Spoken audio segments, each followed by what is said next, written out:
love this time of year. Only one can be champion. Let's go playoff racing! I said, hey, hey, oh, oh, hey, hey, there's no surrender. Let 'em hear my battle cry.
This is the original esport racing game. This is iRacing.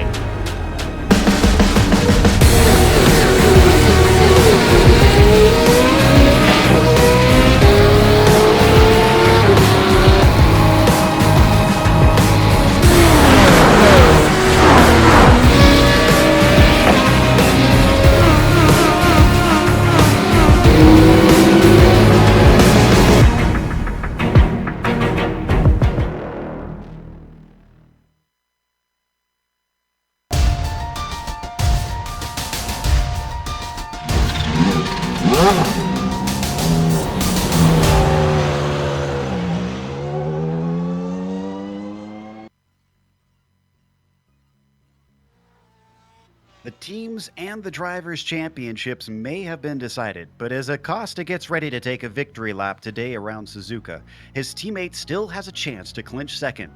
Diaz and Modoff remain incredibly close, and it now becomes a question of whether Obsidian Racing can seal up a 1-2 in the drivers' championship. This Japanese track has and will make or break drivers' hopes as we get ready to watch the final round of the PRL GTE Sportscar Series. And you'll see it all live here on the Global Sim Racing channel and the iRacing Esports Network. Hi, I'm Joe Peak, and with me in the booth is Adam Young. Behind the scenes is our director, Sean Crackers Ambrose, and he's using cameras provided by Dougie Beard. Adam, Suzuka is a pretty fitting place to wrap up the championship, don't you think? It is. You know, many champions have been crowned at Suzuka in the past, and today, of course, will be no different. We're running the full Grand Prix 17 course layout here. And Suzuka has been a thing for about as long as anybody can remember, 1962. It is, in my opinion, some people might disagree, but in my opinion, this is the premier racetrack in Japan because, well, for me, I got introduced to it way back in 1996 when Winston Cup came here and actually ran an exhibition race after the season is over. So it has been in my mind for a long time. It was my first real introduction into road course racing, so it holds a special place for me as well. But let's go ahead and take a lap around in the GSRC car.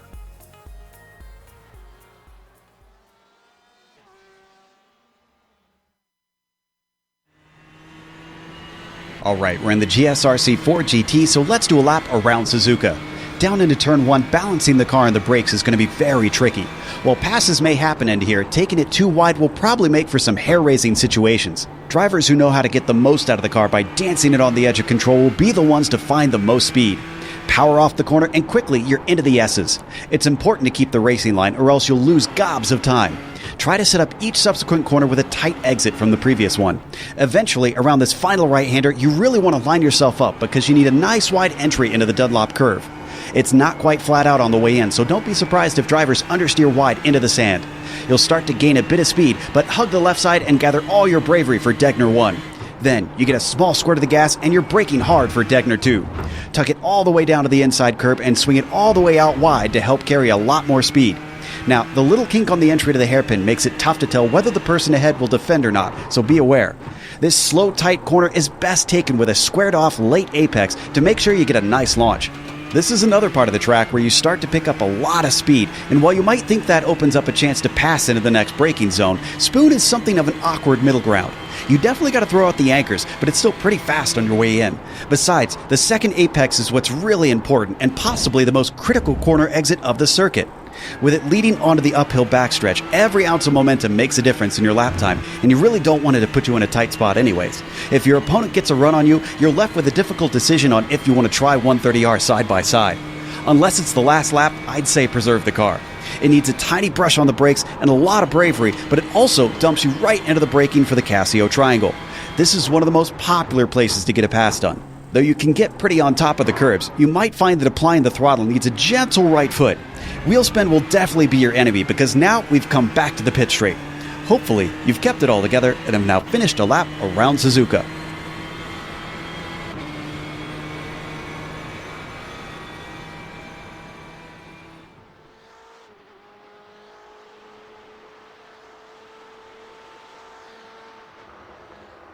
About the most you're going to see of this track because, as is obvious, for the second week in a row, we have a night race on our hands.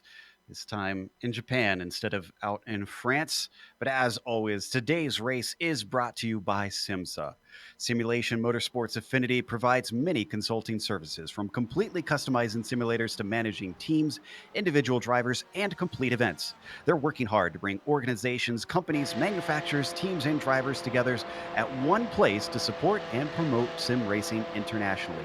They're also bridging virtual and real motorsports by providing a network between these two, involving sim racers, real drivers, teams, managers, engineers, and of course, motorsport fans alike. You can find out more about how you can get involved at simsa.net. Today's broadcast is also proudly sponsored by ButtKicker. ButtKicker products create an incredible immersion and realism to every game.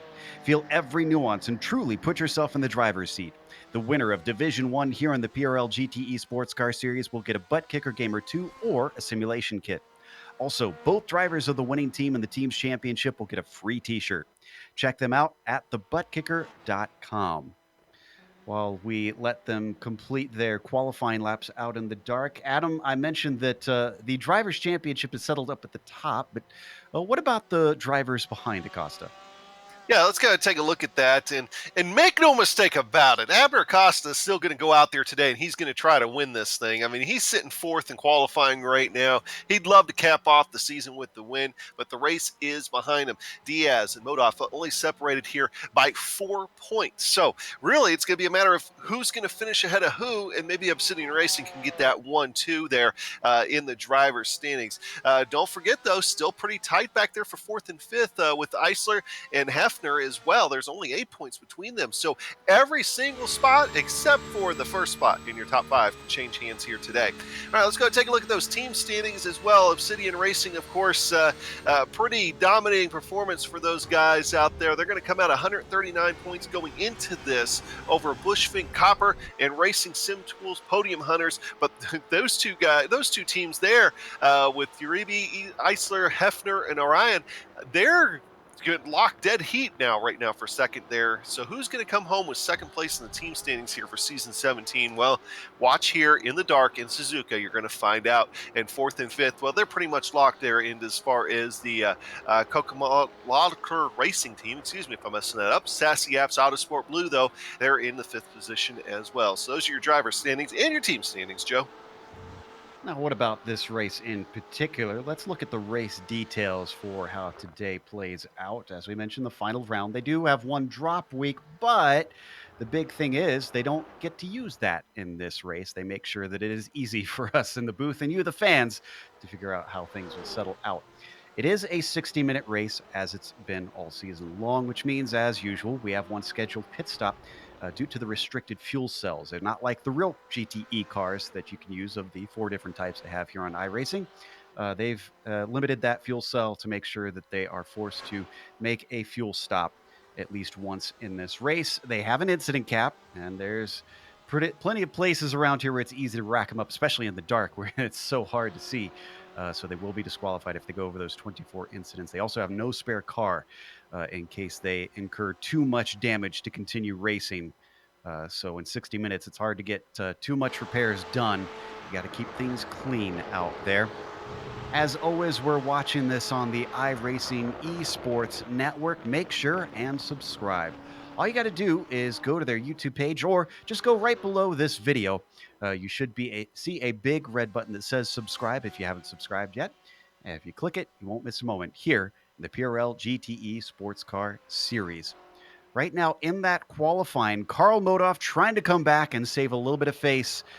He left in mysterious fashion last round in France, but right now he is up on the pole. He didn't get to a time in qualifying last time around, but instead of Acosta, I note that it is Uribe that is behind him, Adam. So Acosta's going to have some work to do. And boy, Diaz, who is fighting for second with Modhoff, is not putting himself in a good position currently. Yeah, not so far here, but still very, very tight. The big thing right now is Modhoff. He's 4/10 up on Uribe and Acosta and Carone there. So he's set himself a pretty good lap. I think he got a little bit of drafting help, but hey, it still counts in this scenario. But Joe, I really think that in addition to what's going on up the front, I really think the dark is going to play a role here today. It's like I tried to do some practice laps. I'd like to think that at Suzuka, I have a little bit of experience between the majors races, other races that I've done over the years. I've done a lot during the day. And now that it's dark, I mean, you're going to have simple things like the hairpin all of a sudden becomes, oh, you mean the track doesn't go straight here kind of thing? So it's going to be a very interesting race out there. And I really expect maybe this field to kind of get shaken up a little bit. It really could be anybody's race, especially if you're able to set a time within a second of the leader. And Karen returns to take third away from Acosta temporarily. We'll see if Acosta can come back and try and retake that position. But you're right. You can see just how dark it is around here. We've got no ambient lighting from any source here in iRacing. So it is just your headlights to try and light the way.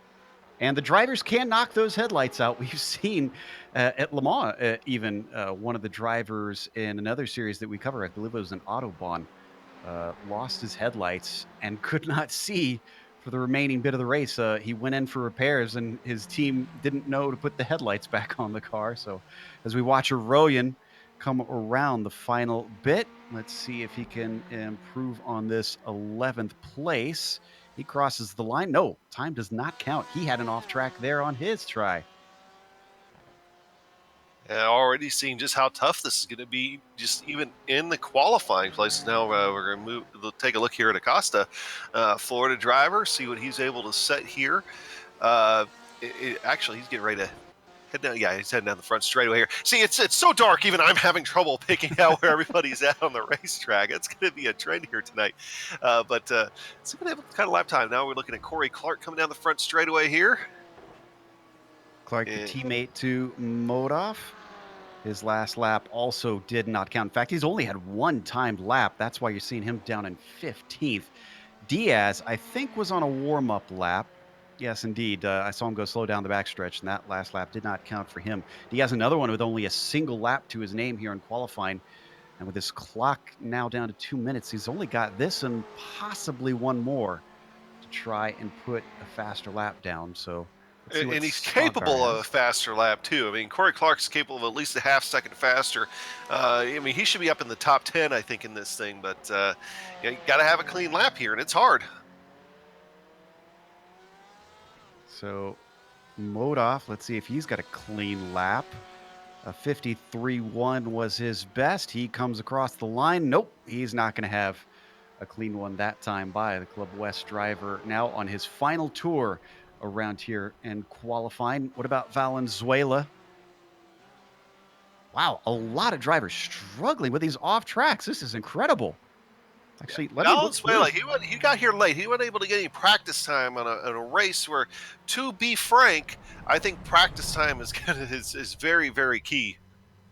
I'm looking through just to see who has more than one lap down in qualifying, and a few do. Acosta's one of them. He's got his third lap is his best at a 53.5. So sitting in fourth place, he's on a good lap. Is this going to be better than what he's done prior, though? Up to the line. No, he is half a second off. So he's got to go around one more to try and improve his position there from the outside of row 2. We got some other guys. Kita came across the line. Carone here. Let's see if he's able to improve his time. He's not able to. Hefner was not able to get a clean lap. Uribe. Well, he actually improved his time there. Still holding on to second place, but at least it's a better time than what he had. He's still 2/10 off Modoff. Carl seems to be the driver to beat. I think he's come back and he wants to show he is still the man in this championship, even though he's lost his crown. This is Christian Eisler. Eisler's on a hot lap here. See if he's able to come across. 53.5, knocks off over a tenth of a second from what he had, but stays in fifth. And the checkered flag comes out as well. So this is everybody wrapping things up. Corey Clark coming to the line. That one doesn't count for him. His teammate Modoff also does not get one more. So only one shot there for Carl Modoff, but he made it count and he's put it on provisional pole. But we're waiting on the next driver to come across the line. That's actually going to be our new champion, Abner Acosta, who's coming out of Spoon right now. He's coming up the back stretch towards 130R. You talk about a terrifying turn that's probably worse in the dark. You are flying once you reach this corner, about 160 miles an hour. He is through there successfully. Then he woes it up, coming into the Casio triangle. Remember, he's got about half a second to go to get up to Carl Modoff in the qualifying times, even on his best lap. And this one is no better than his best, so he stays in fourth. Kita's the next one, who does improve, but only up to 15th. It's about 2 positions for him. Zach Hefner crosses the line. He gets a much better lap, but he stays down in 13th, only 1 position up for Zach. And I believe Eisler's already come across the line. We see him still continuing on. Let's see. Pretty sure, didn't he cross? Yeah, I know he did. I can't remember if it was right before or right after the checker flag came out here. That's been about 2 minutes now, Joe. Yeah. So I guess we'll see if he sets a time here. He's going to abandon it. Coming down pit road. That's it for him. Pete Mobrotten as well going to abandon his lap. Clark and Modoff. Yep, those two have finished their qualifying time. So that is it for our field. It is set for the day for our final race of the season here in the PRL GTE Sports Car Series. So your starting order has Carl Modoff on the pole and Pablo Uribe next to him on the front row. Andrew Caron comes back and attempts to try and take a win. I don't believe he's done it yet this season. His freshman season here in the series still could put one on the board. Starts from third. Abner Acosta, new champion, starts from fourth place. Christian Eisler will be P5 at the drop of the green. Then you've got Nick Harwood starting in sixth, ahead of second place in the championship points, but might lose it the way things are looking with his pace today. Michael Diaz in 7th. Then it's Leif Peterson in 8th position. Pete Mobrotten starts P9. Rounding out the top 10, it is going to be Sebastian Maciera. Yeah, don't forget Carl Modoff gets a bonus point there for the pole, so that's going to help out his second place in the championship hopes. Fernando Borda is going to go ahead and start in row 6 alongside Jeffrey Orion. Zachary Hefner and Michael Stogbauer will make up row 7. Row 8 is going to go to Takesha Kita and Corey Clark. Row 9, Rodrigo Munez and Kenneth Rodriguez. Matthew Tina and Cristobal Valenzuela will make up row 10. 20 cars took laps here today. 20 cars are going to start this race. There are 3 different bonus points, and had to double check myself on that because I realized I had made a small mistake on it. That it is correct about pole. It is also fastest lap that gets you a bonus, and then under 3 incident points get you a bonus. So 3 bonus points on tap, as well as potential win for Carl. He's ticked off one of the boxes. Let's see if he can get the other 2 as they start to grid up here for this 60-minute race today at Suzuka. Going to be well lit up on the backstretch as they grid up behind that Porsche pace car. But after that first lap and the cars start to spread out, it's going to get darker and darker for these cars, and relying on their own headlights to try and get around. You can see our pole sitter Carl Modoff in that brightly multicolored car, looking to tie Acosta on wins at least. If he can take the win today, he's got 2 thus far against Acosta's 3, Adam. Yeah, and one thing, too, going back to that bonus point for the 3X, if somebody finishes here today with less than 3X, I'm going to be impressed, because it's going to be so easy to just miss the mark a little bit, put a wheel off here just because you're not able to see half your marks with the darkness. So it'll be very interesting out there, I think, today, as far as anybody getting that kind of bonus point. So game is on for the fastest lap. Don't forget, we went into this thing second and third, and the team standings is tied up. Second and third in the driver standings, only separated by just a couple of points. So a lot on the line here today, even though the championships are wrapped up. All right, they take off now. Carl Modoff leading them away.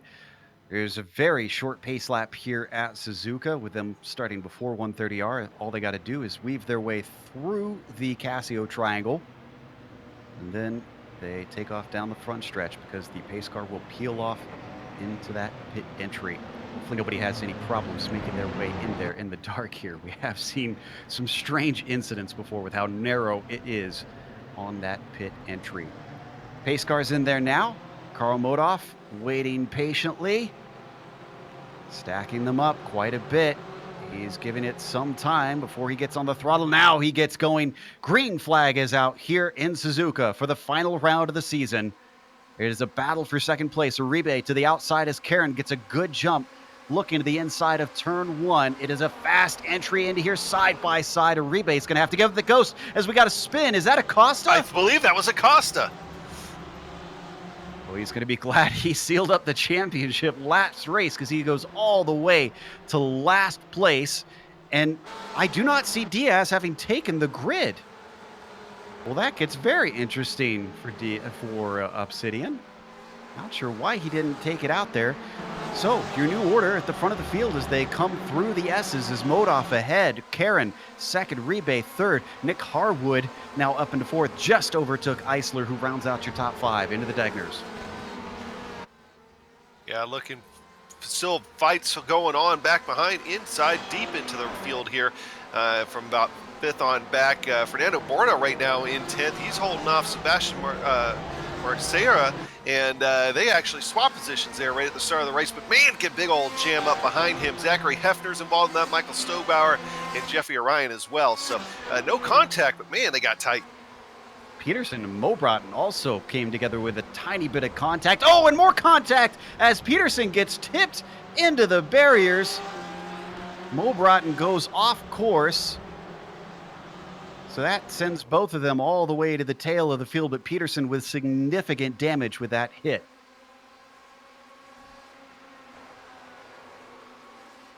Boy, the darkness is already gobbling them up. They're just about done with the first lap. Yeah, and I've been watching Leif Peterson since the accident. And he's just sitting there struggling to try to get back to pit road to get some of that fixed. So far, it seems like other than those, couple of incidents, we're okay for the most part. But Carl Modoff, though, he has not been able to run away from Andrew Caron yet here, as well as Uribe. They're both pretty much nose to tail here within about 4 to 5 tenths of a second of each other. Podium has definitely separated themselves. They've got about 2 seconds back to Harwood. There you see the battle for first and that big gap once you get to 4th place. You're right. This is interesting that despite his extra pace in qualifying, it seems like Modoff is being challenged. We jump back to 7th place where we got a nice little battle. Masiera ahead of Hefner and Stogbauer. You were looking at these three a little bit earlier. They come through Degner's 1 and 2 as well. Stogbauer looking really strong. Look at that.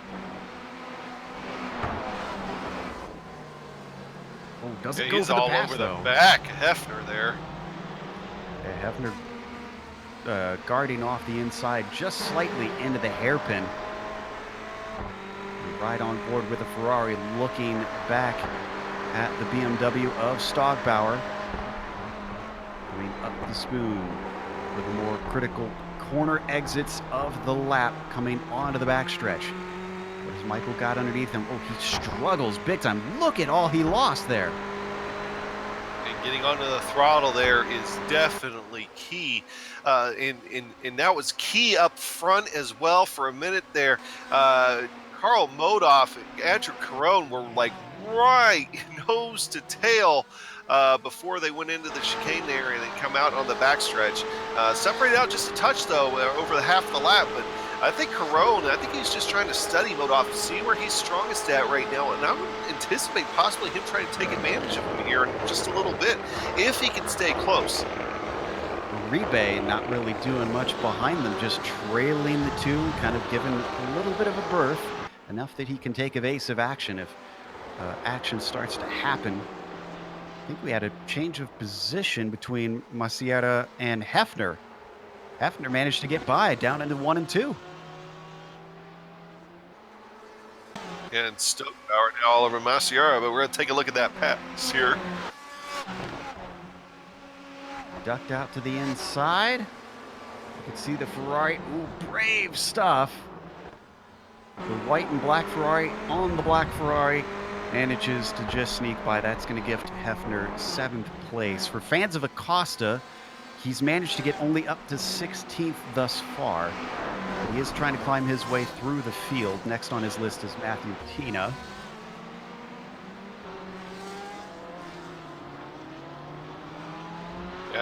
Right now, Acosta all over the back of Tina. He's going to try to get himself a position here. See if he's able to do it. Applying a lot of pressure. Looking on the outside. Tina doesn't defend. Acosta looks at the inside down into Spoon. Tough to make it pass into here. Oh, but it looks like Tina's going to go a little bit off. Goes wide on the exit of Spoon. Car ahead of them was off. That was Valenzuela. And even still, with all those mistakes, Acosta can't do anything with these two. I think a lot of it is that Acosta already knows he has a championship wrapped up. There's no pressure for him to try to move his way back through the field. So might as well not put anybody else in a bad position either. Is right there is Tina also got into Valenzuela in front of that. That was Acosta in the wall that we were riding on board with, though. I was just saying he wasn't going to put himself, put anybody else in a bad position, then put himself in a bad position. Tina braking just a little bit earlier than he expected. Took evasive action. I really think that was a chain reaction. I really think Tina broke a little bit differently than maybe what Acosta?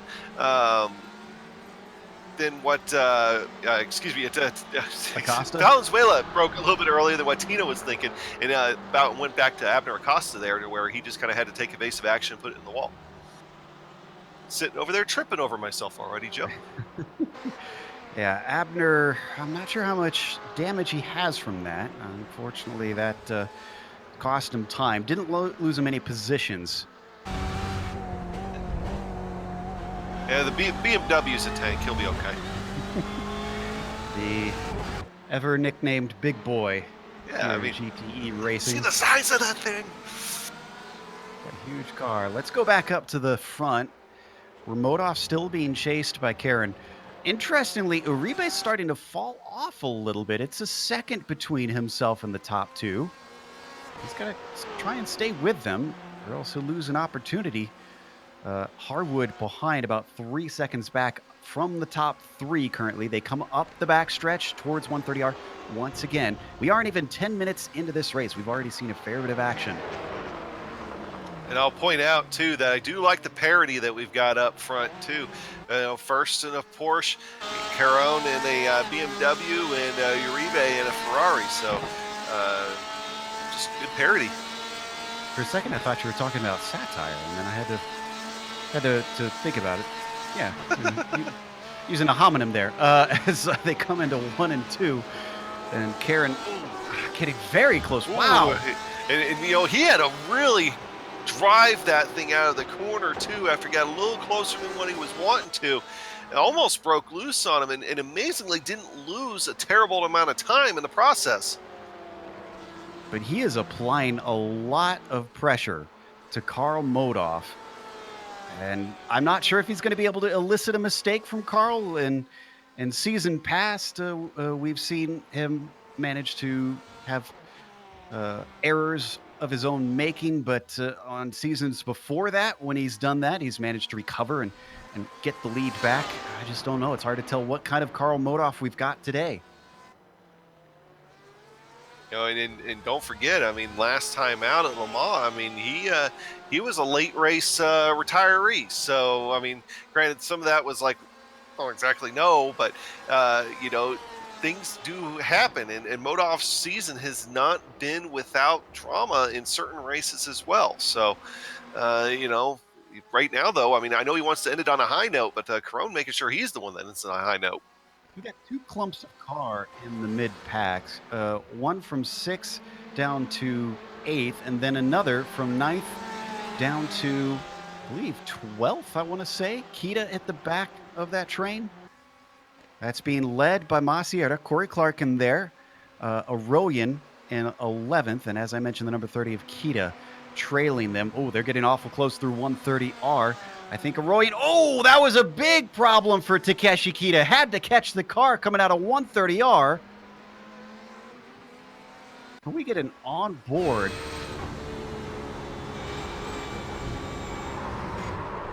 Whoa! That is a monster save. I'm not 100% sure how he saved that. Above, if we get a better angle. Oh, he locked him up. He put 2 feet in, and from there had the car straightened out, and he kept it from swinging into the wall. Now that lost him a lot of time, and now puts him under pressure from the number 9 of Rodrigo Munoz. Munoz has some trouble behind him with Cristobal Valenzuela approaching. Man, that was quick thinking from Kita. I don't think I would have been able to save that car. Just expert level almost. I mean, the car was sitting almost 30 degrees off. I mean, so able to pull that thing back into a straight line. I mean, and losing nothing but time and a little bit of pride. And, it still has a race car to continue on with. Hey, back up front, Caron is right back underneath the rear wing of Modov. Certainly is. He's less than 0.3 of a second behind. Modov, for a while, covers the inside on the run down into the 130R. I think he was doing the old snaking trick, trying to break up the draft. Clearly, he does not want this situation. He wants to try and change things. So as he comes out of the final corner and across the line. It really seems like to me, Joe, that he is great heading down the back straightaway, and right into about turn 15 there, 130R, it is where he excels. After that, though, it's like he kind of starts to back off just a little bit, just a couple of hundreds, not a lot. But between that whole area coming out of Spoon all the way down the back straightaway, that's just that is where if Caron's going to be able to get mowed off, that's going to be where it's going to happen. So we follow this battle coming through Dunlop Curve. Looking stronger through this first portion of the lap. Modoff gapping Caron by just a little bit.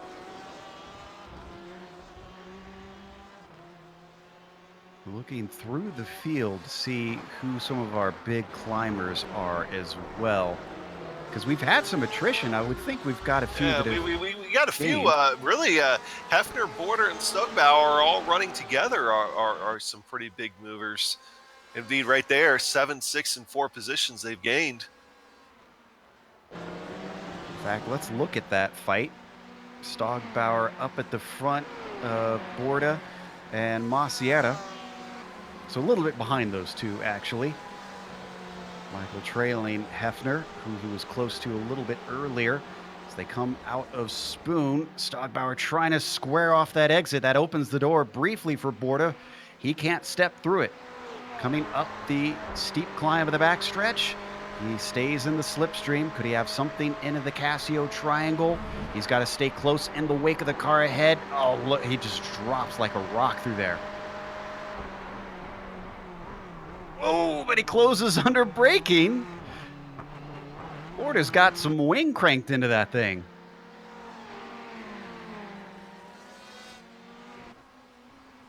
Still not able to make an overtake attempt into the final chicane. Borda falls back on the run down the front stretch. He'll have to regroup and try again later.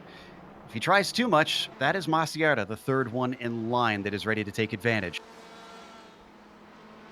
Yeah, while that's going on, Hefner's running away from him. Eisler's almost trying to fall back into the clutches of them. I just don't feel like he's running his best laps right now. He lost about a second of the last lap to them, but at the same time, I really didn't see any reason why he would have lost that second. I feel like he just kind of needs to settle down and get back on pace here more than anything. This really kind of tells the story of Eisler's season, though. He's in 5th, exactly where he started, and hasn't been making waves. As Acosta, who's been working on Tina for a number of laps, finally makes the overtake in a very unusual place. You're going to see it through Dunlop Curve, where Tina gets a little bit wide, and Acosta takes that BMW past the Ferrari, not waiting for a second chance.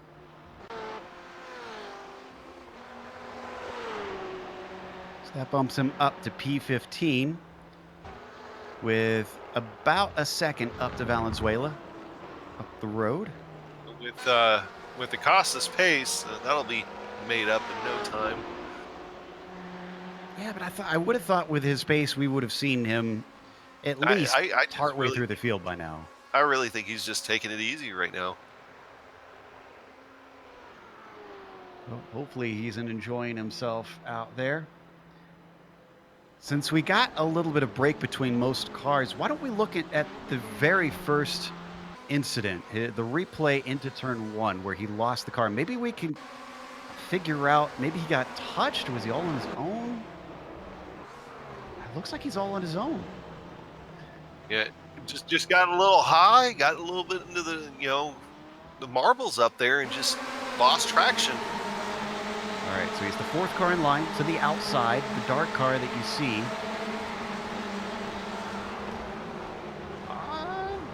It almost looked like maybe there could have been ghost contact between himself and the orange Ferrari. If it was very, very slight. But, I mean, hard to say.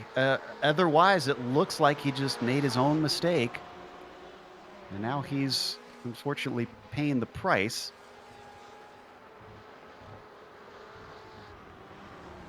Should be getting to that pit window relatively soon. With 43 minutes left on the clock. We're looking at the number 27, still looking to take his first win of the season. Thrown 11th in the points. It's like He's had 3 top 5s. It's like every single time. It's like he falls back and he catches right back to him. Falls back just a little bit, catches right back up to Modov. It's like I just think he's biding his time. There's a lot of biding his time going on here. I think he has the pace to get around Modov, but of course it goes back to the whole racing adage. Catching him one thing, passing him is another. But he could also be waiting for those pit stops, maybe try to pass him, via pit stops. So. But that's going to take a lot of talent getting on and off pit road here, especially on. You already talked about how tight that pit entry is. One little mess up there, and it could end your day. Yeah, do you think the straightaways are long enough that he could save enough fuel in the slipstream here? It's such a technical track. Not necessarily by saving fuel. I mean, I'm thinking more along the lines of just better pit on and better pit off, more than anything. So. Because right now, the difference between them is a matter of a couple tenths of a second. It's not going to take much, so both those guys actually have to be on it. Fortunately, Caron not in the championship despite his speed, mostly because he didn't show up at a number of races. As we take a look at the battle for 13th place, Rodrigo Munoz being chased by Valenzuela and Acosta, who's now caught them up. You're right, his pace certainly brought him up in a hurry. But yeah, so for Caron, he showed up 5 times, and as I said, 3 top 5s in those 5 tries so far. So that's a pretty good strike rate. If he gets a top 5 here today in his 6th try, that is 4 out of 6. That is, I think he should try and show up more often if his schedule allows next season. Watch on board with Valenzuela, looking back at Acosta, applying quite a bit of pressure. They come down into Spoon. Abner maybe trying to set himself up for the run up the backstretch, a little bit off the apex for the number 33 of Valenzuela. Although he's slow up the hill, this doesn't look like Abner's close enough to really attack now.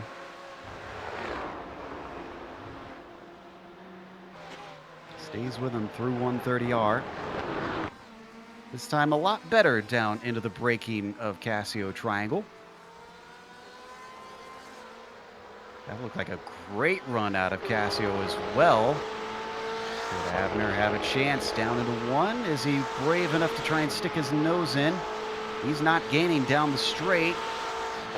This doesn't look like it's the time yet. Seemed like to me like maybe he was off throttle, maybe not by a lot, maybe only about 5-10%, just enough to just kind of stay back there and just waited out a little bit. I don't think he liked where he was going down the front straightaway. He could be carrying some damage too. Maybe his straight line speed is a little This down. is true. That brush with the tire barrier cost him a little bit. It's so hard to tell in the dark. You almost have to wait for a car to get behind him to see the headlights to glance off of him. This is another good spot out of here and into the hairpin. He's close. Also can be sketchy with a car defending late. Valenzuela does not defend, but neither does Acosta attack.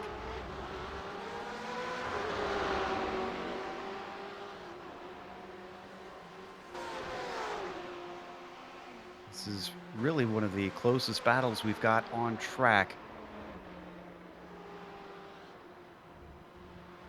Despite these two being so close together, I guess because he hasn't really been taking any defense, they have not lost Munoz too much. This time much closer up the backstretch though. This is looking a little bit more likely for Acosta. He has to be within the slipstream at this point. He is less than a car length back. Look at how close he's trailing him. Coming up into the Casio Triangle, once again, does not stick his nose in. It just doesn't even look like he's really wanting to try That'll just do it. yet. Yep, Big. there he goes. Big bobble off the corner. He's taken the philosophy, Adam, it's easier to pass on the straight than it is into a corner. Something like that. Oh, But, you know, he's when the coming back. opportunity presents itself. Oh, and too wide through 1 and 2. He's making it hard on Acosta. Valenzuela not trying to give this one up yet. Still has his nose in. Now he backs out of it as Acosta chops off his bow. I was like, you probably don't want to do that going into the S-curves. That's not exactly the best passing zone on this racetrack, if you know what I mean. So wise decision there. Acosta showing he's still got it. That moves him up to 14th. I don't think we're likely going to see any sort of podium today the way things are going, though. Let's go up to 8th position because Fernando Borda is being challenged by Corey Clark. Corey making good on what was something of a poor qualifying, having put himself into 16th. He's up to 9th now, and actually he's just gained a position since last time by the line. He's overtaken Masiera, and he's looking at one more with Borda in front of him. Let's hold on before we check out the replay on that pass, because he is looking feisty, and he lifts before they get to 130R. Hey, lead, we got to go to the lead. Here comes Carone. And it's a defensive move for Karl Modov, covering off the inside down into turn 1. Carone around the outside. He has to slot back into line. Oh, Carone's going to go for the over-under here. Not quite able to do it going into the S's. Clearly, he is not content to sit back. Karl Modov is now going to have to deal with some even more pressure, knowing that Carone has got a pretty good car underneath him, good enough to go on the attack. See, I want to point out, this isn't a matter of these guys like laying back or anything else. They're running some of the fastest laps in the race here at this point in time that they've had here in the last little bit. I mean, they pulled off some 53s and 52s right at the start. You know, they're not slowing down at all compared to the rest of the field, even while battling. Modov is not making that much in the way of mistakes. But Carone just really hasn't been able to hang in there with them. Canadian driver is looking to get his first win of the season. If you're just joining us, this is perhaps one of his best chances thus far, coming out of Spoon. Look at him take just the slightest of wider lines, although coming off the exit, Modov taking a lot of that exit curbing, and that's going to keep him safe up the hill. He's got the snaking pattern down to an art form now. Kind of took the kink there just a little bit hard. I don't think it hurt his time any, or hurt his position any. No, if he wheel hops there, going through the Casio triangle a little bit too much, that might hurt him a little bit. No, I almost think it's in Modov's interest not to pit early in this case. Oh no, if you're Modov, I think you just try to run it out at this point. Yeah, because Carone, or at least pit when Carone pits, because it seems like that 27 is a little bit faster the way he's been running these last few laps. If he frees him up, that could be game over. It is a chess match here in Japan. Let's not forget Uribe. Even though he's dropped off, he's only 3 seconds behind now. It is incredibly small increments that he is losing to these top two.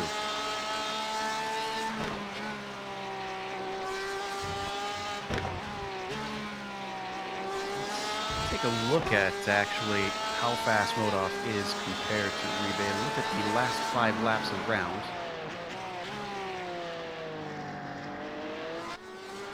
See, 2/10 here, 3/10 here. He was actually just about as fast on lap 12.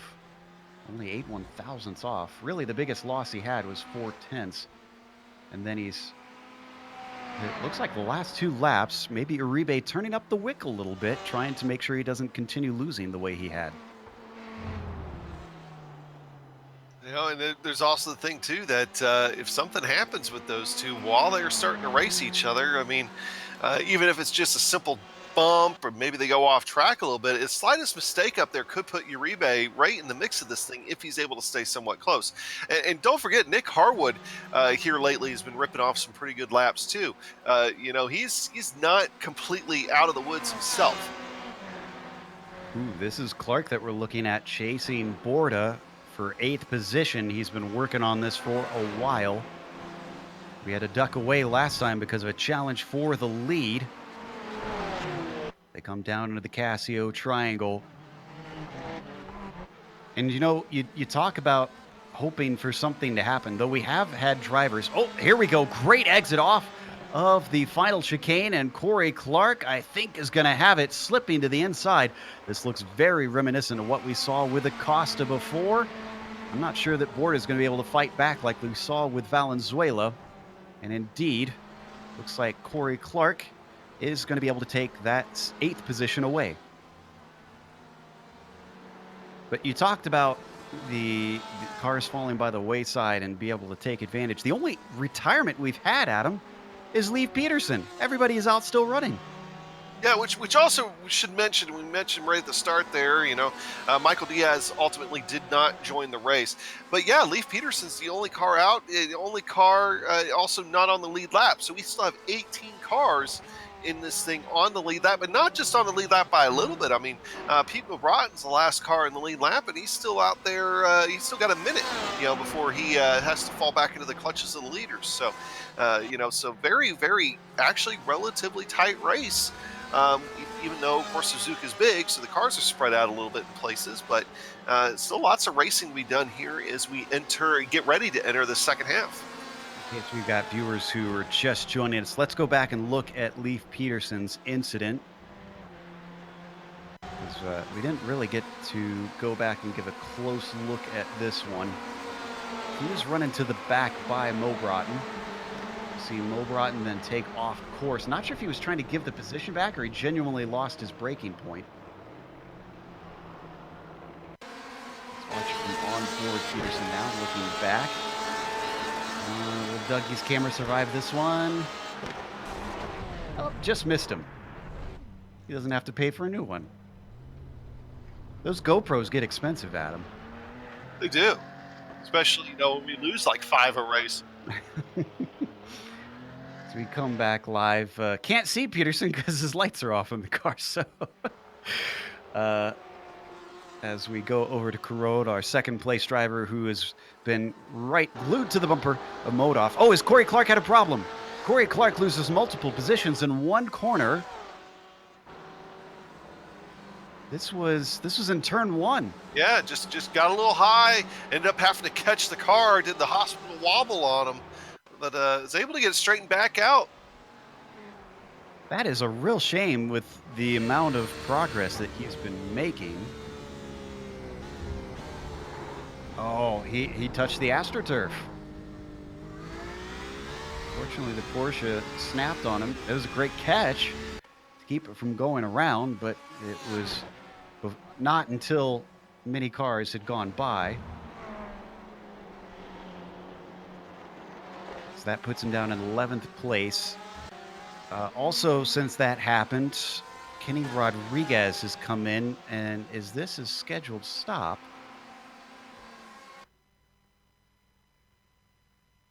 He's been in for a long time. I do not think this is a scheduled stop. I think he would have been in and out by now.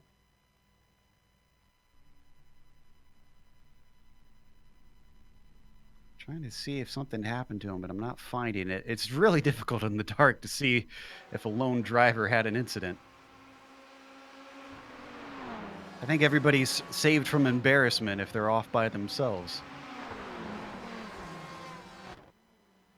Going back to the battle between Masiera and Borda, as well as Jeffrey Aronian. Don't forget behind them. Did Acosta have a problem just now? I thought I saw someone going very slow. Oh, that was Corey Clark again for the second time in one lap. Joe, here we go for the lead again. Corone on the attack. Almost had Modoff right there. Sorry to cut you off. It's okay. We want to make sure and catch that. That was through the S's. that he nearly got him. He was right plugged up behind him. Let's see if we can get two replays, both with the attempt for the lead and Corey Clark's incident.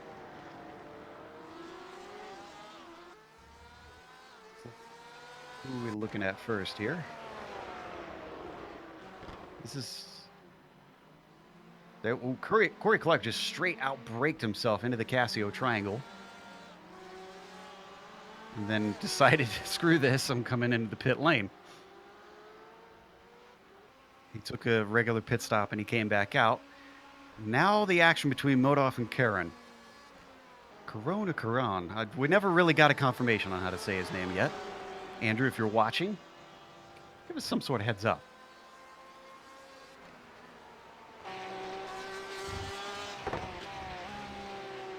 You saw this better than I did, Adam. Talk us through it. Yeah, he just kind of gets a good run here. And Modoff isn't going to get the best entry. And, you know, Caron's just going to go ahead and attack here. Kind of speaking ahead here a little bit, but you'll get to see it here in just a moment. Start heading off into the Casio triangle.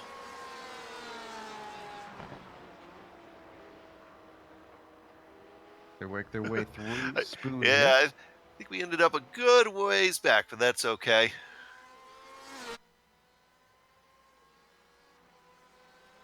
It's important with the way things have been between them. Keeping an eye on them live. Don't worry, nothing's happening between these two, so we're not missing anything. Ooh, look at him duck out like that. He's trying to get into the head of the Club West driver here. Yeah, he is, but Oh, I think we can just go back to and live Modoff here. just lost it. Out of Degner 2. Oh, man. That was his own mistake. He got up. I mentioned wheel hopping a few minutes ago, and he just caught that curb just right. He didn't lose a lot of time to Andrew Caron, but oh, that changes things. Now Modoff's going to have to go on the attack here. Now we get a chance to really see if Caron's faster. Yeah, you see that Porsche, hard to catch it when it gets into a slide like that. He did a good job saving the car, but he's already a second behind. This is Andrew's time to be able to start to pull a gap and prove whether or not he is faster than the 27.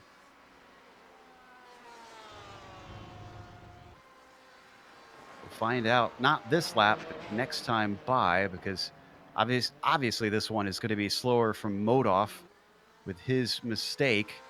They come through to cross the timing line now. They didn't lose much to Uribe behind them, who was almost 5 seconds back. It is still just these two in the battle for the lead, and we're past halfway in this race, we should point out. If anybody is wondering what Acosta is doing with his recovery drive, he's up to 12th now. He gained that position from Corey Clark even before he headed into the pits. Also, we did lose Kenny Rodriguez. He retired. We're still not sure what exactly happened to him. Clark has gotten back out. Valenzuela is our next driver to take a scheduled stop.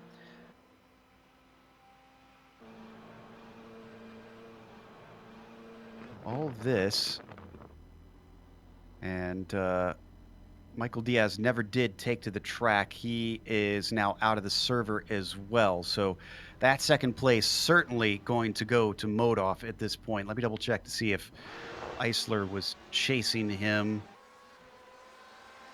He was...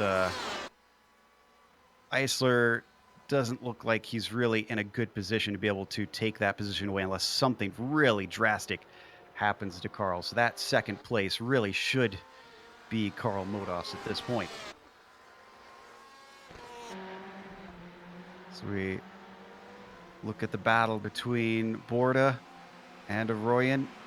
This is for 8th position.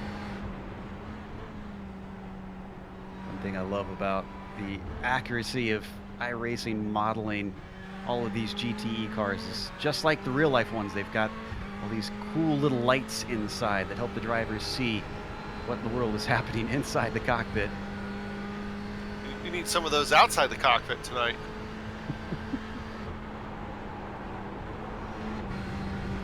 Yeah, so far, looks like Orion not able to gain too much on Borda here. Well, as soon as I say that, diving in the corner, the gap closes quite a bit.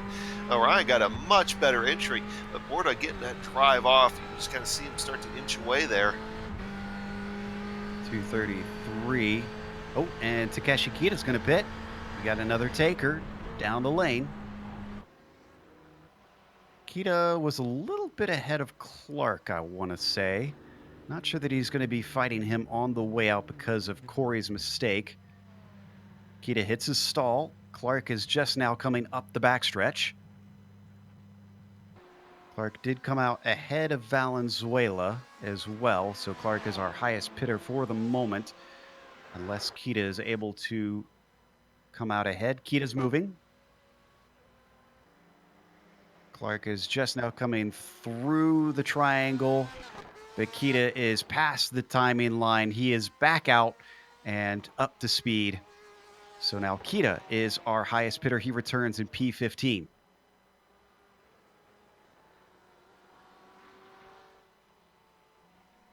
Now, going back to Nick Hardwood, going after Uribe here.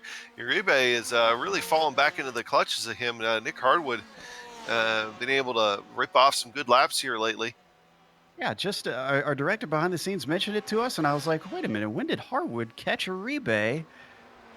So this podium is not decided by any stretch of the imagination. I wonder how much pressure he can apply here. Oh no, Jeffrey Arroyan in Spoon Curve. He lost, I think, 2 positions with this error. Looks like he just... Oh, and actually, who was that just missed him? Checking real quick. So Sebastian barely missed him on the outside. Watch. That always scares me even more. A car spinning ahead of you in daylight, having to miss is tough, but a car spinning in the darkness. See, and I was looking at Orion there, and it's like as soon as his nose dropped for the brakes for the second part of Spoon there, it just went around on him under braking. Like almost like, the brake balance was off all of a sudden. Yep. Arroyan's going to have to certainly tighten up his belt and try to make those positions back. We had a few more cars pitting. Modoff has been in and out. He takes the lead of the drivers who have finished their stops. Uribe has been in and out. Stogbauer just finished his. Munoz now in his stall currently. So is Matthew Tina. I think we're hitting the end of the pit window.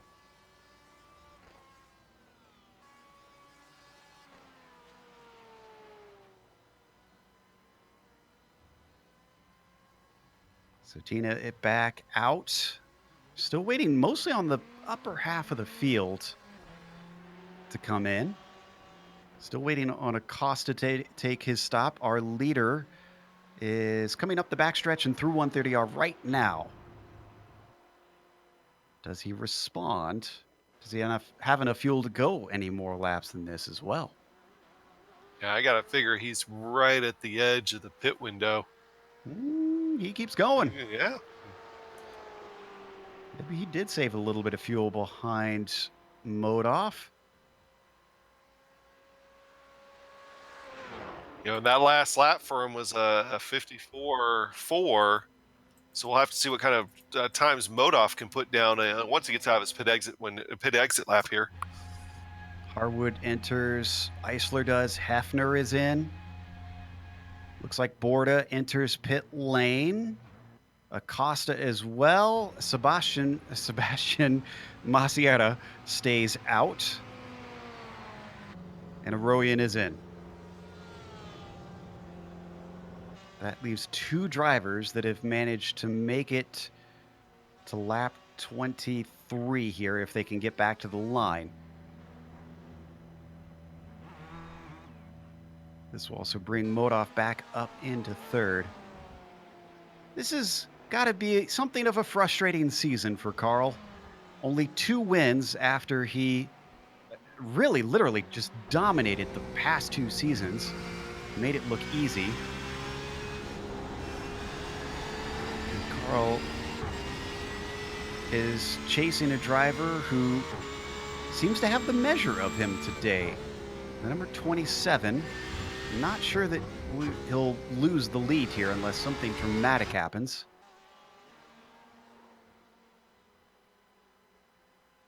And for what it's worth, off pit stops, Harwood was able to get around Uribe.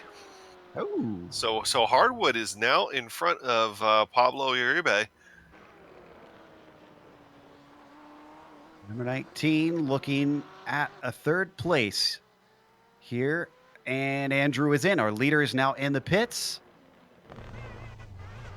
Again, racing with Modoff. But I do not think that Modoff is going to be able to jump him in these stops. I haven't seen him really come out in any sort of traffic. He's been running by himself. Same thing with Andrew, just running with a clear track in front of him. All the way up to the very second pit stall. Andrew was second on the grid. For what it's worth, the pit in laps between Modoff and Andrew were pretty close. I think there was a couple tenths difference there, but that's about it. Here comes Carl Modoff down the front straightaway. Andrew's out, and he started from third, correcting myself. Modoff up the pit lane. Now he's not going to get him. Not Andrew's even close. already into 1 and 2. Yeah, and what it ended up being is that first time lap after, Modoff ran a 55.8 while Andrew was still out there running 54s. So that's going to be your difference. Now all Andrew has to do is just run a clean race from here on out in the last 17 minutes. There's the pit comparison between the two of them. About 2 seconds faster for the number 27 in his stall. Now, something has happened to Corey Clark because he's back in the pits again. And I'm trying to check to see if he had a big incident. If he did, it looks like it was a long time ago. No. Oh, yeah, he did. Not sure if we can pull this up because it was obviously about 2.5 minutes ago. But he hit the pit lane entry barrier. Oh. Let's see. Okay, they're heading through what looks like Spoon here. So, yeah, we'll see it out of the Casio Triangle. Not missing any action out on track right now. No battles currently happening. But Corey Clark, the teammate to Modoff, not going to be able to contribute to the team points today for Kokomoto Clar. Ooh, and you'll see it here in just a second, but watch going through the Casio Triangle, the wheel hop once again. Oh, yeah, he looks like he touched a bit of the grass and that spun his car to the right, and he unfortunately just had the car steer on him right to the wrong space. Yeah. Oh, man.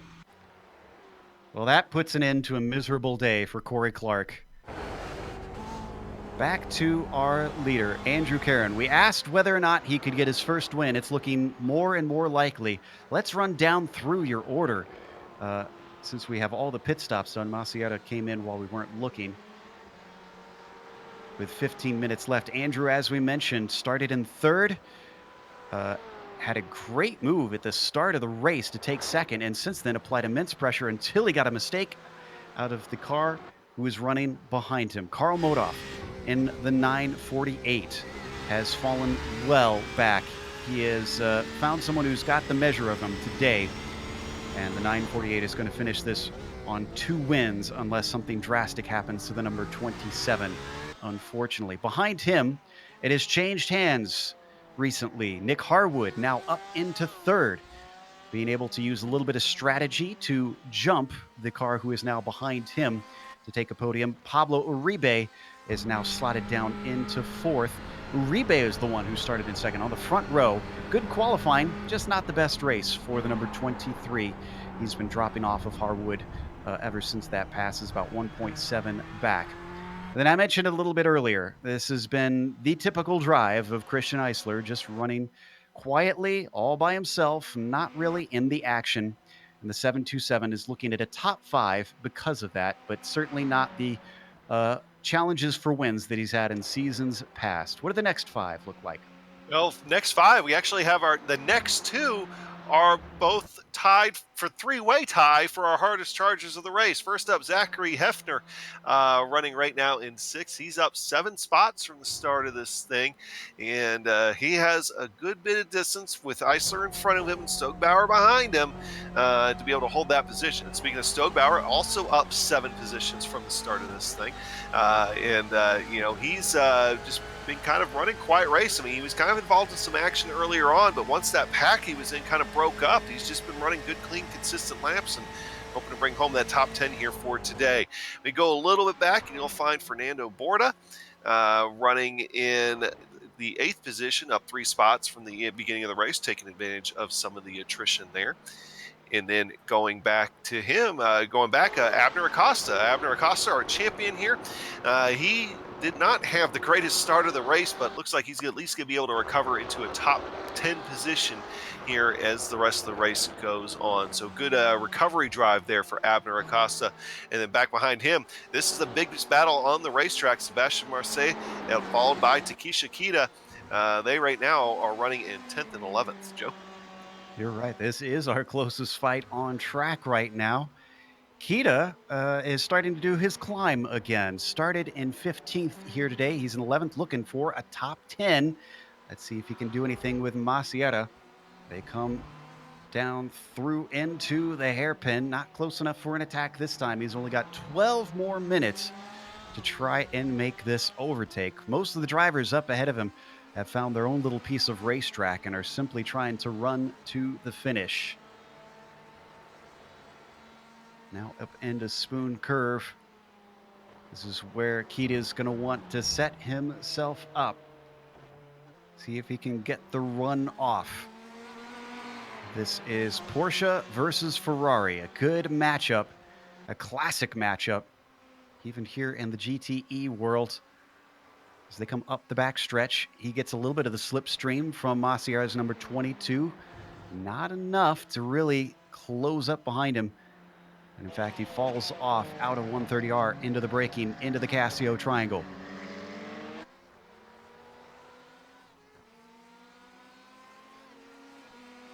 Making their way down the front stretch. For these two drivers, Kita doesn't have a top 5 here today. Masieta, looking through his stats, also no top 5s for him. This is basically, essentially just for pride from here on out. They're not even close in the points. Let's ride on board with Kita looking from the nose. I always love these nose shots. So low to the ground, gives you a much better sense of the speed of these vehicles. Listen in as they weave through one of the more technical portions of the lap.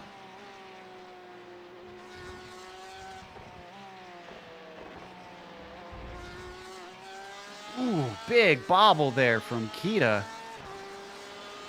Coming out of Degner too, did a good job saving it, but that cost him some time. He was a lot closer to Sebastian.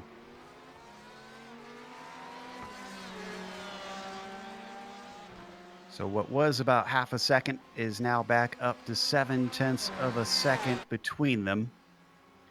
For those wondering, the lead is now stretched to 6.5 seconds. Andrew has got a firm grip on this one. He ticks off yet another lap ahead of the 9:48 of Karl Modoff.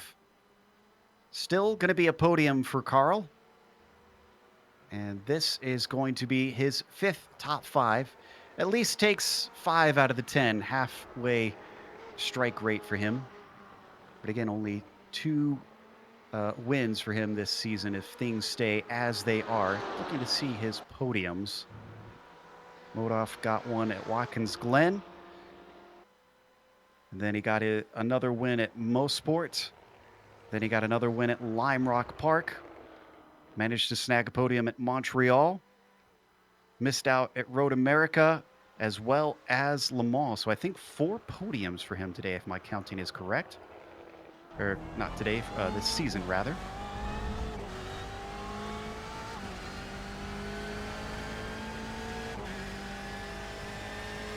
Riding on board with our leader. This BMW has looked incredibly solid today. I'm not sure that we've honestly really seen any mistakes from him at any point. This has been nearly flawless from the Canadian. He climbs up the backstretch towards 130R. Just 8 more minutes left to go. We've got 16 cars left on the lead lap. In fact, 16 cars left running. Corey Clark's still taking repairs from that massive shunt that we saw earlier. He's been in there for 10.5 minutes, so I'm not sure that he's going to be able to get the car back out before this is all said and done.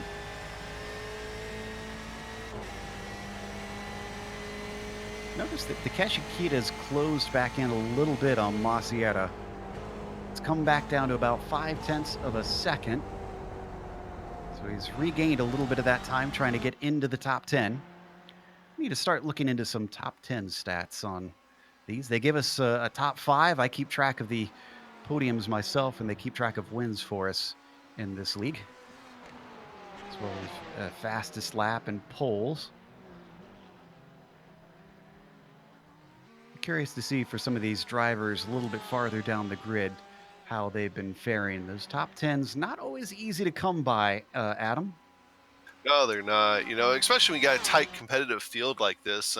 We were talking earlier. I mean, we were, already about halfway through the race, and we didn't have anybody really truly a lap down yet. And really, we still don't. I mean, Pete Mobratton's still about 40 seconds away from being lapped on the racetrack instead of by incident or anything else. So, when you got fields this tight, 20-car field, I mean, it's tough. I mean, you can't make mistakes. Sierra now under a lot more pressure. Kita has reeled him back into those 0.3 of a second that he had before. But this is where the mistake was last time. He lost ground out of Degner 2. Can he stay smoother now that he's gotten up behind him? That looks a lot better. And that car that you see kind of hovering in the background, that's Jeffrey Arroyan. He could yet still get into the mix. Yeah, speaking of in the mix, Acosta right now, he's all over the back of Borda. I think we might see another change for position here in just a little bit. I think you're right. His recovery drive has managed to get him into the top 10. He's looking for 8th position here. As he could maybe run down Stocgbauer, but it'll take a monumental effort to try and both get behind him and then also overtake, especially if he takes a while with Borda. He's only got 5.5 minutes left to do it. Yeah, and he hasn't really made super aggressive moves either. Kita got to within 1/10 of a second and took a little bit of a look. That was in a 130R where he decided better of it and down into Casio. Unfortunately, not going to get a chance. Another bobble there from Masiera coming off the corner. He manages to get the traction though.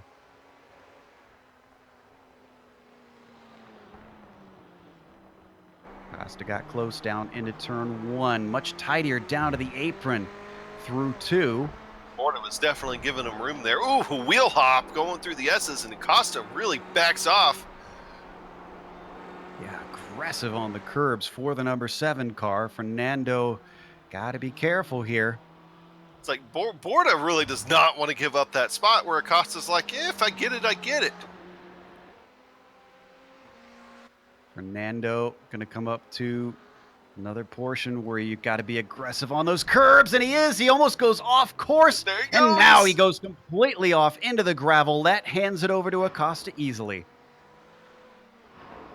Abner might help with the Spanish translation, but he's not going to translate the track for Fernando. Lets him fall away to the wayside. Next up, going to be Stocgbauer for him. Yeah, it's going to be tight if he's able to get to Stocgbauer or not. Let's take another look at the replay on that incident. Credit to Borda for keeping it from going worse. So easy with how much speed you have there to just fly into the tire barrier. Gonna have to back up a little bit farther. This is through the hairpin.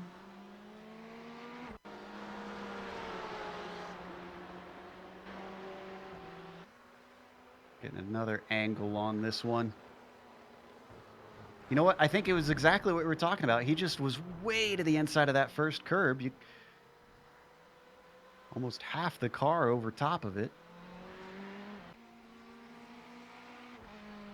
Stays in 9th place despite losing 1 spot. He doesn't lose 2 as Masiera next behind him, still fighting with Kita.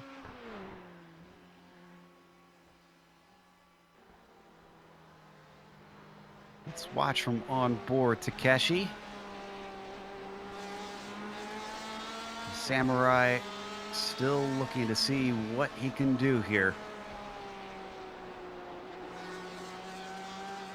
This has been a pretty decent run from the number 30 car. Hope he doesn't throw it away from here. Yeah, that seems to be the trend, though. I mean, it's just a matter of, especially in the darkness here, I think the more and more that people put pressure on each other, the even more so than what we normally see, the more mistakes get made. Let's stay with this battle, but just another update. Modoff has now been dropped to 9 seconds back from Andrew. This has been incredible. It's very rarely that we see someone outpace Carl this impressively. Go back and look real quick because that's a big gap between laps there. So I want to make sure nothing happened to Modoff. And I don't see anything. I think he just had a rough lap time-wise. Yeah, he's running consistent 55s and 54s. This last one was a 56, but I mean it's really nothing to write home about. Well, that would have been the 2 seconds going from about 7 seconds down to 9 seconds the next lap. So there's your two seconds. That makes a lot more sense. Well, you wondered about Acosta trying to pass Stogbauer. He's there. We got 2 laps to go. All right. Well, despite a lukewarm start to the race, I think Abner's come a little bit alive here and could maybe get himself into 7th.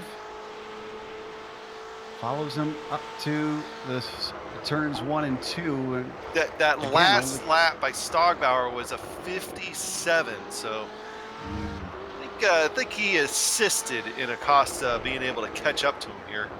Did something happen to Tina?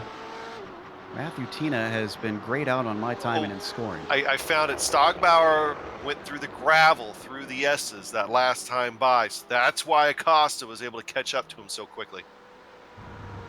I'm not sure what happened to Tina. May have run out of incidents because Tina simply disappeared, and Munoz is gone as well for unknown reasons. As Munoz pulled off a second ago and just retired. I did catch that.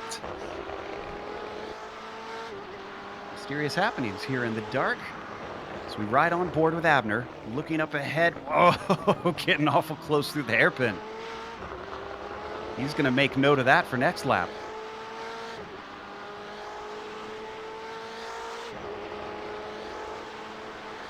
We're getting the white flag right now for Caron. There goes Andrew, up to 11 seconds. That's 2 more now. It's been a bad couple of final laps for Carl Modoff. Here goes Acosta around Stogbauer. He's got the car to the inside of him into 130R, and Stogbauer tries to fight it, but to no avail. He's still close behind as they come up to the Casio Triangle. He doesn't even stick his nose out to attempt to pass, though. He's going to let him have it. That moves Acosta up to P7 from dead last on the field after the first lap. Nikita's right there on Sebastian as well to try to get into the top 10. So we jump over to that battle. Number 30 hounding him. A little bit of a defensive move at first down the front stretch from Masiera, but he comes back to the racing line. Kita now ducks to the inside. Has a look, but not a serious move. This could go all the way down to the last chicane between these two. We'll jump in once Andrew gets close to the finish line. We still got a little bit of time as we watch this battle work its way through the S's. Kita's got a couple more opportunities up ahead of himself. Into Degner. And then out of Degner. He needs a good run into the hairpin. Not sure that he's got a good enough of one. We've got to go away, though, because Andrew Caron out of the Casio Triangle with a 11-second gap back to Karl Modoff is going to take the victory, his first of the season. Karl will settle things out with at least a second place finish, but it was just not to be today. Kita and Masiera close, and they're closing in on Borda. Is Borda short on fuel? How did they catch him all of a sudden? He's ran a 59, a 56, and a 57 the last couple laps. It might be fuel. Down into the final chicane. Masiera gets close. He gets very close. Can Borda make it to the line? I think he's got just enough to take 8th place. 9th will go to Masiera, and 10th to Kita. Oh, excuse me, no. 9th to Borda, 10th to Masiera, and 11th to Kita. Rowan was right behind them at the line as well. He takes 12th. The last two cars to cross will be Valenzuela and Mo Broughton. But that is going to be our race for today and wrap up the season. But we're not done here on the Global Sim Racing channel. We've got the unofficial results as well as driver interviews coming up. But before that, you'll see all of the upcoming races here on the GSRC on your screen. So don't go away.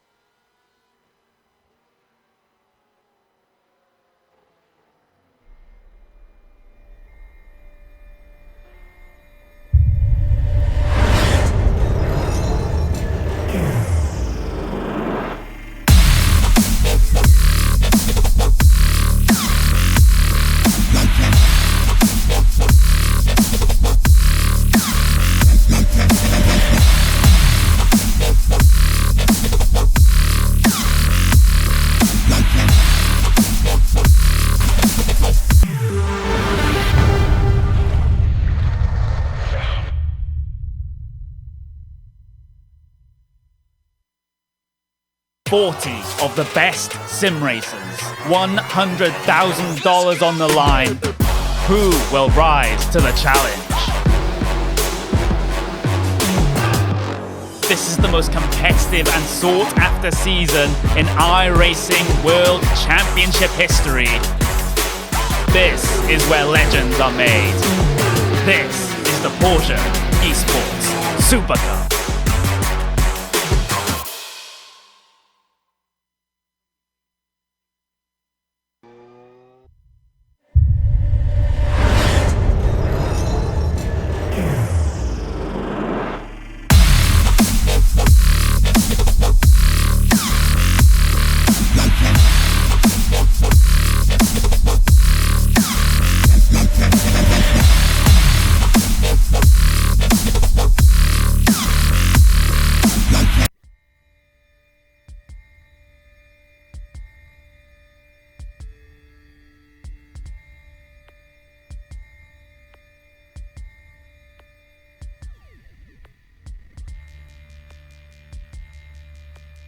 Welcome back to Suzuka International Racing Course, where hopefully you'll be able to see a little bit of the track some point here.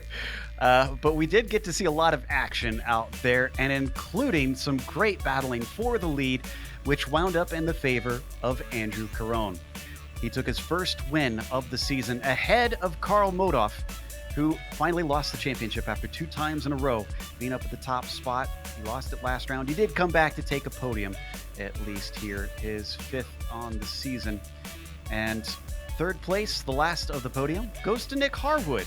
Really, we need to give him more credit. We didn't get to watch him a whole lot. Thankfully, we did get to see his fight with the driver that finished behind him, Pablo Uribe, who takes 4th after starting 2nd on the grid, needing to work a little bit on his race pace. Christian Eisler, again, a quiet 5th place. That's where he started. That's where he finished. Can't complain about that. Zach Hefner going from 13th to 6th. Great run from Hef. Abner Acosta with a 7th place after an error in the very first turn. Not the race that he probably wanted to celebrate his victory, but still a nice seventh for him. Michael Stogbauer finishes in eighth, having climbed from 14th, with Fernando Borda taking ninth. Masier, another driver that finished where he started, rounding out your top 10. In 11th, Takashi Akita, and in 12th, Jeffrey Orion. I mean, they came across the line pretty close to Masier and Borda, so very tight battle there for 9th on back to 12th. Cristobal Valenzuela finds himself in 13th position. He was a good ways back. Pete Broughton rounds out the cars that finished on the lead lap. Matthew Tina, Rodrigo Muniz, Corey Clark, Kenneth Rodriguez, and Leif Peterson all finding themselves in trouble at some point, race-ending trouble for the most part, and Michael Diaz did not take the green flag. We've got our second place finisher ready to talk to us, Carl Modoff, who not only takes second here today, but second in the points with Diaz not starting the race.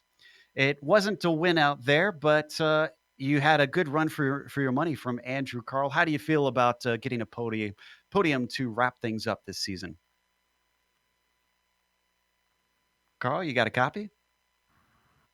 Hey, yeah, sorry, I'm pressing my iRacing button here over here. Yeah, I'm actually pretty happy with that. Andrew was really fast from the get go. Couldn't get away from him at all, so I was just gonna try and hold on to it as long as I could, knowing that it's hard to pass. But once he got by, my rear tires started kind of going away, and he had much more pace. So it was really fun, good race to end the season on. Congrats to Abner for the championship. He had a great season. So congrats to him. I'm gonna be missing the next season, probably take a little break. But I want to thank the guys at PRL for organizing the championship, and then you guys for the broadcast team. I did 4 in a row, and you guys have been there the whole time, so I appreciate it. Sad that we won't have you back for round two, of course, with Acosta. But regardless, we can't really put this season down too much. You had 5 podiums out of 10 rounds. A half strike rate is no mean feat. Most drivers would give their right arm for being able to race like that. I feel super thankful. Yeah, 4 seasons, I had 2 wins, 2 second places. But it's a lot of work, week in and week out. You kind of feel almost chained to it because if I'm going to race, I want to do well. So if I'm on iRacing, I'm only running that week's race, even if I don't really want to. So that's why I'm taking a week off, just so I can kind of bounce around on different cars, have a little bit more enjoyment. Not that I don't enjoy the league. I love the league, but it kind of becomes a little bit taxing. So I'm going to take one off, but I'll definitely see you guys in the future. Everyone needs a vacation every once in a while. Before we let you go, since we won't see you for a bit, is there anybody you'd like to thank? Yeah, I just like to thank, my family. They always watch every week because they're huge race fans. So thanks for the support. And thanks to Molecule Sports. And then also thank to Corey Clark, my teammate. We've been teammates for the last few seasons now, and he's made all the paint jobs and helped with setups, and just been someone that I can complain to back and forth, both of us. So he's been a huge help. So thanks everyone. I'll see you around. All right, that was Carl Modoff, second place in the points and on the track here today. Up next, Adam is going to be talking to Nick Harwood. Hey, Nick, great race there with Pablo Uribe, especially at the end, able to leapfrog him there during the pit stops and then start pulling away. Go ahead and tell us about how you're able to get him. Yeah, absolutely. It's a great race for me. Tell you what, the whole race I was kind of on an island until I caught Pablo there for the pit stops. And this track it's tough to stay focused, especially at night when you're out there kind of on your own. So it was real tough to stay focused, but I just tried to save the car as much as I can, save the tires, save as much fuel as possible, and I think that strategy worked. I was able to skip him in the pits and luckily stay ahead of him. And you mentioned the darkness out there. How much of a role did that play in how things played out here today?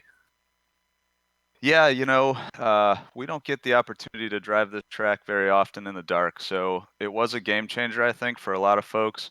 It changes your practice, your braking points. You got to find new points, new landmarks and things. But for for me, I didn't have a whole lot of time to practice, to be honest with you. So didn't throw me off too much, and with the cool track temperatures, made it a little easier to save the tires. And on this track, it can bite you, tires start to go, and so in that regard, it wasn't a bad thing. Well, this has ended up being your second podium here of the season. Gives you good momentum going into next season. We're going to see you back around here at the PRL. Absolutely, really love the league. So looking forward to next season. Hopefully, my work schedule will allow me to make more races. But yeah, thanks to PRL and you guys for a great broadcast. It's been a lot of fun. Well, we appreciate you too, Nick, as well. And you try to have yourself a good off season. We'll see you back around. Thank you, guys. Our third place finisher, Nick Harwood. And next we have our winner here to talk to us. And my first question to Andrew before we get to things is, how do we correctly say your last name so that we can get this one right? Oh, well, you can say Karen. Karen. Okay, Yeah. we'll go with that then. First of all, congratulations. I have to admit, when you get your first podium of the season, you do it in style. I was kind of surprised looking through to see that this was your first one, but you finally got your first victory. It took you all season long. Oh, yeah. I did a lot of practice on that track, and it's a track that I love a lot.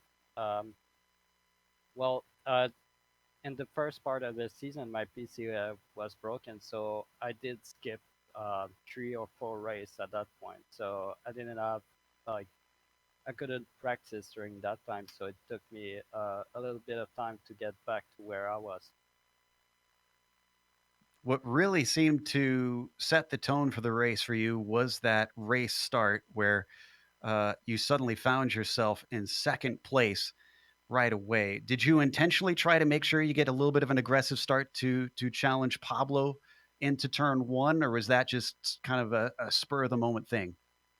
I think it was just at the moment because I just saw the opportunity, but I wouldn't go for a dive there for sure. But like there was space, so I went for it. Then from there, you had to deal with Carl up ahead of you. You waited incredibly patiently until something opened up. Did the thought ever occur to you to try and take an alternate pit strategy, see if you could jump him that way? Did you feel like you were fast enough that you could pull that off, or did you feel like it was better to do what you did, where you just kind of wait for him to make a mistake and walk through the door? I just think our pace were pretty similar, so I didn't see any opportunity to pass him before the pit. So I just went for saving fuel, and then I tried to do as best as I could when he was at pit. I did. I think I did save quite a bit of fuel though. Well, you said that you had some PC problems that obviously will hurt your hopes of trying to fight for anything in the championship this season. But with things starting over, will you be back to see if you can challenge Acosta? I would like to. I'm right now. I'm running in 4 leagues at the moment, so it's kind of hard. But this is really fun though because you get to do the official race and then just go for a race with you see the same person every race. That's something that I really like. Well, we hope we continue to see you every race as you've given us some good excitement this season. Again, congratulations on that maiden victory. Thank you so much. I would like to say thanks to all my teammates and my sponsor, Podkicker and Formula Hypersoft News. They've been a big help for me, and I think well I like my teammates. Awesome stuff. That was Andrew Karen, who took the win here today. Now we finally know how to say his name right. We kept going back and forth, not sure where to take that one. But we got to close up for the season with a big thank you as well to our sponsors for this show. Of course, to SIMSA, that is the Simulation Motorsports Affinity. You can find them at simsa.net to see if you can get involved and get yourself into the international sim racing community. Also, to Butt Kicker. Remember, they put some prizes on the line this season. Acosta's going to have to try and tell which of those two that he wants for himself, winning the Drivers' Championship and the Teams' Championship for his team as well. Obsidian gets some t-shirts from Butt Kicker. Also, a thank you goes out to iRacing for putting us on the iRacing Esports Network. Make sure and subscribe. All you got to do is click the big red button. You won't miss a moment here in the PRL GTE Sportscar series. Thanks to the companies that provide the software and the hardware for our broadcast listed here on your screen. Additional thanks go to June Lalonde, who provides our wonderful music. See the screen for how to get a hold of more of her great work. Thanks to the team today, Adam, Sean, and Dougie. If you'd like to find out more about GSRC, including upcoming races, you can find it at globalsimracingchannel.com. We're also on social media. Our Twitter is @GSR Channel, Facebook is Global Sim Racing Channel, and Instagram is GSRC_Graham. We have already been in talks for next season, and we should be able to come back, although we do not know what the race will be since we're waiting on iRacing's schedule, but it'll be September 17th for the first round for the PRL GTE Sports Car Series. We'll keep you up to date when we find out when that track is announced.